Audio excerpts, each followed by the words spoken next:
Ladies and gentlemen, today we'll be assessing the benefits and dangers of reforestation. We'll be evaluating to what extent planting trees can help combat climate change, and we'll dive into a case study to see what we can learn from it. Before we begin, however, we must first define reforestation. Reforestation is the regrowing of trees in areas where forests used to exist but no longer exist. However, this is different to afforestation, since afforestation is where someone plants trees on land that originally had no forest cover. So keep in mind that we will be discussing reforestation and not afforestation.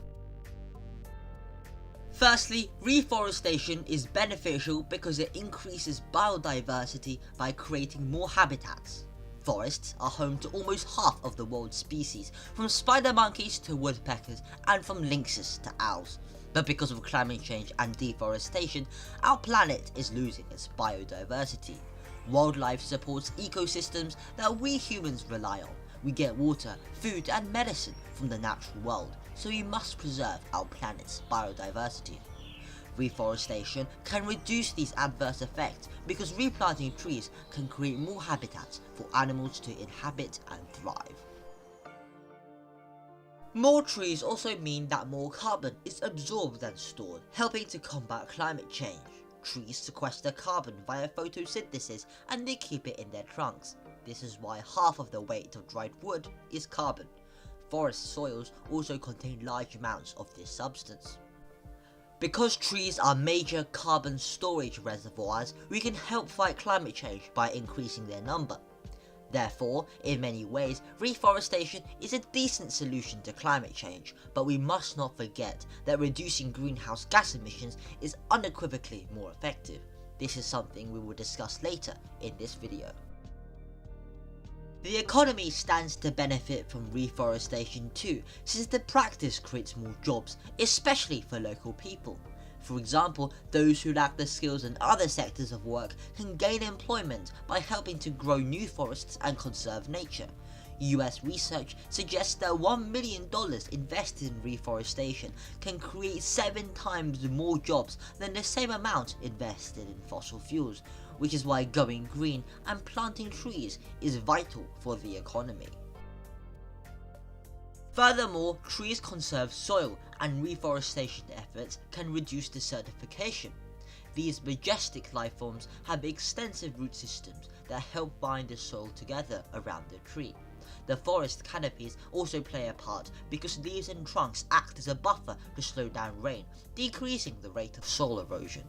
For example, deforestation in many places around the world has increased desertification, creating dangerous dust storms that spew out dust particles.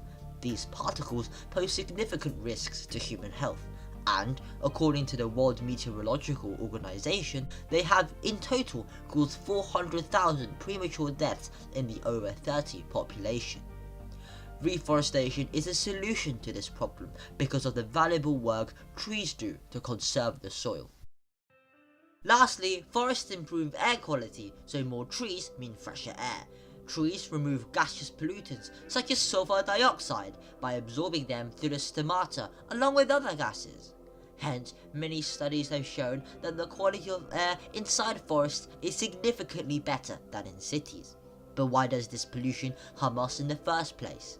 Air pollution exacerbates respiratory diseases like asthma and COVID-19, so by planting more trees we could improve our overall health and give future generations fresh air to breathe and enjoy.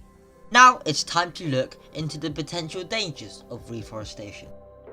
As we've already seen, reforestation can help combat climate change, but it's evident that a forest's stored carbon might not remain stable in the long term. Droughts and fires could kill trees, emitting carbon dioxide. Extreme droughts also weaken our trees' ability to soak up carbon. This accelerates global warming, which is why reforestation efforts can sometimes backfire due to these tragedies. Thus, we must plant trees in areas less likely to be hit by disasters such as fires and droughts to ensure that the carbon we store stays stored in the long term. Many say that reforestation is a red herring since planting trees alone is not enough to combat climate change. A study suggests that forests could contribute only 20% of the amount needed to mitigate all greenhouse gas emissions. However, the most effective way of fighting global warming is to reduce emissions, not mitigate them, so focusing solely on reforestation can distract us from the other causes of climate change. And we should not view trees as a silver bullet that will magically solve our environmental problems. Furthermore, reforestation can often end up in failure, so here are 3 things tree planters must get right for success.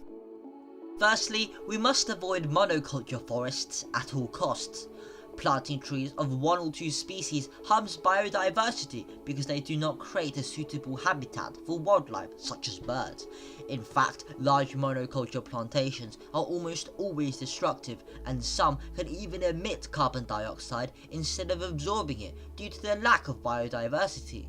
Hence, forests we plant must be as diverse as possible, with many different species of trees and shrubs to maximize the benefits of biodiversity. We should also endeavour to plant trees that are native to the area rather than non-native ones. Imported species can be invasive and quickly replace local trees which have had a long time adapting to their environment. Non-native forests can additionally deplete water levels and suppress biodiversity, since the equilibrium between animals and vegetation will be disrupted. This is why we must plant the right trees in the right places. Lastly, it is of the utmost importance that we put local communities first while conducting reforestation efforts. If we plant trees in an area and then suddenly leave without a trace, these saplings are bound to fail, since no one will look after them. They could also get cut down. However, if we improve people's lives by growing trees that are beneficial to the locals, we could give the community a reason to protect new saplings, and they will nurture them. For example, by planting trees that bear many profitable fruits, a farmer is less likely to cut those trees down, so we must use reforestation efforts to benefit both the people and the environment to ensure everyone flourishes. Now, let's look into a case study for reforestation. Today, we'll be discussing Ecosia's tree planting scheme in Indonesia to combat the harmful effects of palm oil plantations. Palm oil in Indonesia is devastating. 25% of the country's rainforests have been destroyed and replaced by vast palm oil plantations. This pushes out wildlife and endangers the livelihoods of many farming communities. The environmental degradation caused by these plantations is because the palm oil industry removes plants and trees that could help the ecosystem remain stable. For example, palm oil workers cut down trees that reduce the impact of floods, so natural disasters become more common and the local environment is severely damaged. Plantations also harm endangered animals such as the orangutan and the Sumatran rhino, as they destroy habitats and remove vital food sources. However, the only reason people work in the palm oil industry in the first place is that it's essentially the only way to make good money. Palm trees are essentially money trees, as they bear fruit twice a month, and one can become very rich by selling them. So it's extremely important to encourage local people to seek alternative sources of income. And that's exactly what Ecosia has been doing since 2016. They employ agroforestry, which is where agriculture and forests mix to improve soil fertility and reduce water loss. By using this technique and by setting up tree nurseries, Ecosia has planted nearly 1.5 million trees in Indonesia, all of which are native to the area. The organisation has been restoring forests on former plantations to create alternative sources of income while protecting endangered species such as the tiger. So, to conclude, reforestation is no doubt essential in combating climate change, but we must remember that it is merely one of many. We cannot see it as an easy fix to our environmental problems, since we have already seen that reforestation alone is not enough. Furthermore, tree planters should know how to reforest correctly so that both people and nature can benefit greatly. Otherwise, the effort will backfire, and in many situations, it will do more harm than good. Hence, reforestation will be absolutely vital in the future, but it will not be a silver bullet to solve climate change.